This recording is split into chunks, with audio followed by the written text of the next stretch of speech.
The evening was electric in Manhattan. The marquee outside the New York Philharmonic Hall glowed in golden light, announcing Julian Cross, live in concert. Inside, the auditorium buzzed with chatter. From the city's elite, financiers in tailored suits, art patrons draped in designer gowns, music critics with sharp eyes and sharper pens. Among them, near the far right of the mid-balcony, sat Clara Evans, a quiet woman from the small town of Fairbrook, Iowa. She clutched the ticket like it was made of glass. Months of tips from her cafe job had bought her this one night, a chance to see the pianist she had admired from afar. Clara wasn't used to places like this. Back home, the most polished venue she'd ever been in was the community church with its creaky wooden pews. Here, the air itself felt expensive, scented faintly with perfume and wine. As she scanned the stage from her seat, she felt small but exhilarated. She had grown up playing an old upright piano her grandmother had left behind, a relic with faded keys and a stubborn middle pedal. No one knew she could play beyond a few hymns. No one except herself. Tonight wasn't about her playing, though. It was about watching the man the world called a genius. The house lights dimmed, a hush fell over. The audience, broken only by the soft shuffle of programs being set aside. Then Julian Cross strode onto the stage, tall, immaculately dressed in a midnight black tuxedo. His presence seemed to command the very air. He bowed with the easy grace of someone accustomed to reverence. Without a word, he sat at the gleaming Steinway Grand, his hands hovering above. The keys, and then music. The first piece, Chopin's Ballad No. 1, flowed like silk, every note a perfectly placed droplet of sound. Clara felt her breath catch. She wasn't just hearing music. She was being pulled into it, the rise and fall of dynamics, the precise yet emotional phrasing, the delicate rubato. It was like listening to a master storyteller. Around her, people leaned forward in their seats, as if their bodies wanted to follow the sound. Julian played as though his soul was pouring out, yet his face betrayed only composure and control. After several numbers, he paused to sip water and address the audience. "Music," he said, "isn't about perfection. It's about honesty. You can't fake that." The crowd chuckled knowingly. Julian's wit was almost as famous as his skill. He glanced toward the balcony, his eyes scanning casually until they stopped on her. Clara blinked, certain she had imagined it, but his gaze locked on her blue dress like it was a spotlight. He smiled slyly, leaning into the microphone. "You there, in the blue dress, ever played piano?" Laughter bubbled through the hall. Clara froze. She wanted to shrink into her seat. She had no idea what to say, but somehow her voice squeaked out, "A little." The smirk on Julian's face widened. "A little? Well, why don't you come show us? Just for fun." The audience laughed again, expecting a light-hearted joke, a harmless moment to tease a stranger. Clara's heart thundered. Every part of her wanted to say no, to let the moment pass. But her feet betrayed her, carrying her down the aisle toward the stage. Each step felt unreal, like she was watching herself from a distance. A kind usher guided her up the side stairs.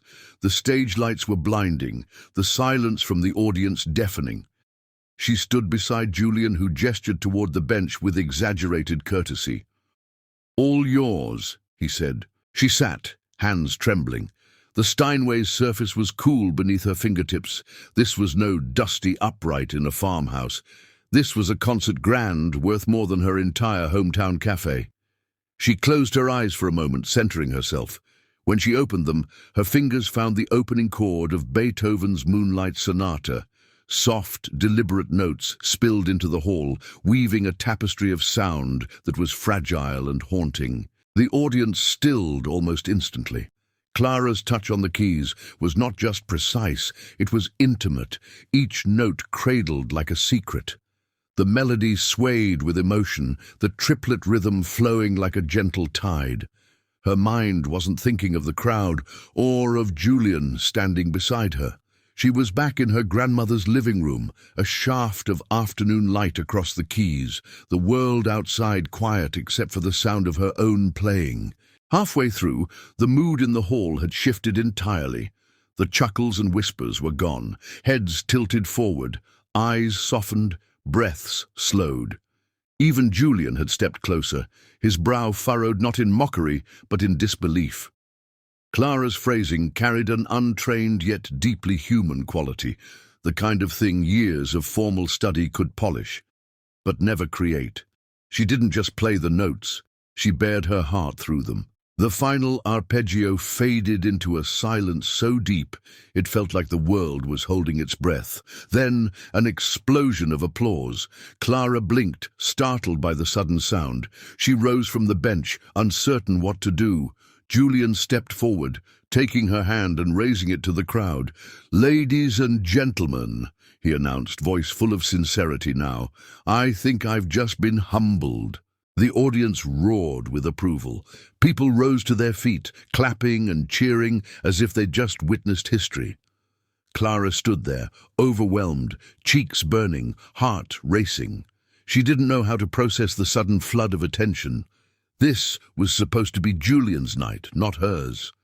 And yet somehow she had just turned the evening upside down. When the applause finally died down, Julian guided her toward the wings, speaking softly so only she could hear. "Where did you learn to play like that?" She hesitated, unsure how to explain. "At home," she said simply. "I've never had lessons." Julian blinked, clearly taken aback. He opened his mouth to ask more, but the stage manager signaled that he needed to continue the show. With a small smile, he told her, "Don't go anywhere." Back in her seat, Clara's mind spun. She had no idea if Julian's parting words were serious or just polite, but as she watched him return to the piano, she noticed something different in his playing now, a looseness, a humility that hadn't been there before. Whether he realized it or not, she had changed something in him that night, and maybe, just maybe, the night had changed something in her too. When the intermission ended, Julian Cross returned to the stage, but his eyes kept flicking toward the mid-balcony where Clara sat. His playing still carried its usual brilliance, but there was a subtle shift. Each note now seemed to linger longer, as if he was listening for something deeper. The audience, blissfully unaware of the quiet storm in his mind, sat mesmerized. Clara tried to relax, but her pulse still raced. From her brief time on stage, she told herself she was just a small-town woman in an oversized city, and that the night would end as suddenly as it had begun. After the final piece, the audience leapt to its feet, applauding wildly. Julian bowed, accepted his bouquets, and left the stage. Clara thought it was over, but then an usher appeared beside her. "Miss Evans?" he asked quietly. "Mr. Cross would like to see you backstage." Her first instinct was to refuse. The idea of walking into his world felt impossible. But something in his earlier tone, the sincerity, compelled her to follow. She clutched her purse and rose, her knees unsteady, trailing behind the usher through winding hallways that smelled faintly of polished wood and old velvet curtains. Julian was waiting in the green room, still in his tuxedo, a bottle of sparkling water in his hand. Up close, he looked less like the untouchable genius from the stage, and more like a man caught in thought. "Clara," he said, as if tasting her name, "you completely changed the temperature in that room tonight." She laughed nervously. "I didn't mean to." He shook his head. "That's exactly why you did. You weren't performing. You were speaking. Most musicians spend their lives trying to find that." She didn't know how to respond, so she shrugged, unsure whether to feel flattered or overwhelmed. He motioned toward the piano in the corner of the room. "Play for me again, anything." Clara blinked. "Here? Now?" He nodded, his expression unreadable. She hesitated, then crossed to the bench. This time she chose something different. Claire, de Lune. the room filled with its moonlit melancholy, the notes glimmering like reflections on water. Julian stood by the window, arms crossed, listening with an intensity that made her stomach knot. When the last chord faded, he turned slowly, his face serious. "You're not just good, you're extraordinary. But I need to ask, why haven't you pursued music?" She gave a soft, almost embarrassed laugh. "Because in Fairbrook you don't pursue music. You work, you pay bills, you maybe play in church on Sundays." She avoided his gaze. "Besides, I wouldn't even know where to start." Julian leaned against the piano. "Start here. I can mentor. You have something rare, Clara, and it shouldn't be wasted." She stared at him, unsure whether he was being generous or impulsive. "Why me?" she finally asked. His reply was simple. "Because you reminded me what music is for." There was no arrogance in his tone now, only conviction. They talked until nearly midnight, their conversation drifting from music to life, to the strange paths that lead people to unexpected places. When she finally stepped out into the cool Manhattan air, Clara's mind was buzzing. Julian had offered to arrange a meeting with a small recording studio he trusted, just to see what she could do. It sounded unreal, almost laughable, a joke that had taken on a life of its own. Back at her modest hotel, she lay awake for hours, staring at the ceiling, her fingers unconsciously tracing invisible keys against the blanket. The next day, she almost didn't go. Her instinct was to retreat to the safety of anonymity, but something inside her, perhaps the echo of that applause, pushed her forward. She took a cab to the address Julian had given her, a small studio, tucked between a coffee shop and a bookstore in the Lower East Side. Inside, the walls were lined with old records, and the faint scent of coffee and wood polish lingered. Julian was already there, speaking, with a wiry man in a denim jacket who turned out to be Rick, the sound engineer. Rick greeted her warmly, but without fanfare, like she was just another musician walking in off the street. Julian handed her a sheet of music. "Let's start with something familiar. Debussy again." She nodded and sat at the upright piano in the booth. This time there were no stage lights, no audience, just her and the keys. The red recording light clicked on, and she began to play. The studio's quiet made every nuance stand out. Her hands moved with ease, the melody flowing like breath. Rick's head tilted as he listened, a small smile forming on his lips. When she finished, there was a long pause. Rick looked at Julian and nodded. "She's the real deal," he said simply. Clara blushed, unsure how to handle the praise. They recorded for hours, trying different pieces, some classical, some improvised. By the time they wrapped, she felt both, exhausted and strangely alive. Julian walked her outside, the city's late afternoon light washing everything in gold. "You belong here, Clara," he said. "Not just in this city or in this world." She didn't know if she believed him yet, but the words lodged themselves deep in her chest. In the weeks that followed, Clara returned to Iowa, but her world had changed.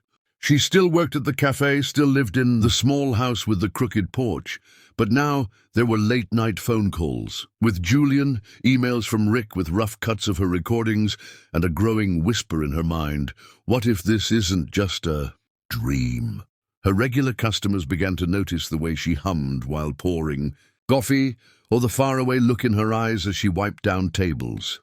She was no longer entirely of Fairbrook. Part of her was already gone. One cold January morning, a package arrived on her doorstep. Inside was a vinyl record, its cover a simple black and white photo of hands on piano keys.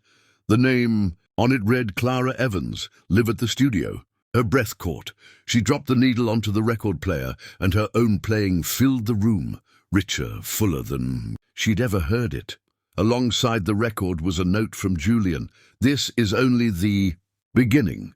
Don't let fear be the final note." She sat at her grandmother's old piano, the wood worn smooth by years of use, and began to play. Word spread quickly in Fairbrook. Neighbors stopped by to ask if it was really her they'd read about in the local paper. Some were proud, others skeptical. Clara didn't care. She knew now that the path ahead wouldn't be easy, but it was hers. Julian called one evening with an invitation, a small concert in Chicago. Her name on the program alongside his. She hesitated for less than a second before saying yes. As she hung up the phone, she felt that familiar mix of terror and exhilaration, the same feeling she'd had walking toward the stage that first night. When she arrived in Chicago months later, the memory of that night in Manhattan was still vivid. She stepped onto the stage beside Julian, the audience buzzing with expectation. He leaned over and whispered, ready to shock them again. She smiled, her hands steady on the keys, and as the first notes rang out into the warm, expectant air, Clara knew that this time she wasn't just a simple woman. Playing as a joke, she was a musician, and the world was finally listening.